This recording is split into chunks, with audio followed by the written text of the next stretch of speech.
I have some very weird advice. My experience has been that students take too much time to read and do background work before they start to write.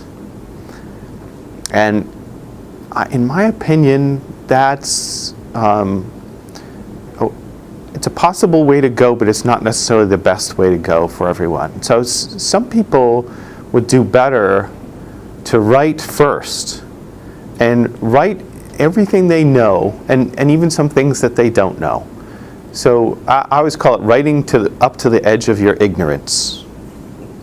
And so if you begin by writing instead of doing background research, and you write up to the edge of what you know, and then you stop and you say, well, I can see that I'm just kind of making stuff up here, and this isn't quite right. And I can tell just by thinking about my writing now that I'm sort of ignorant of what's happening here.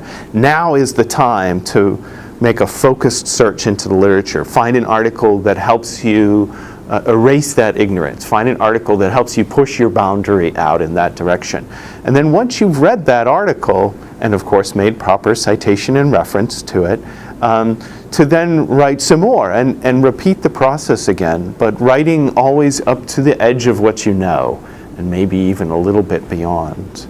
It's a different way of approaching things, but I think one of the things that's great about it is it lets your curiosity drive the process. Because if you let your curiosity drive the process, you'll write about something that you're naturally interested in, because you want to express yourself. You have something to say about that.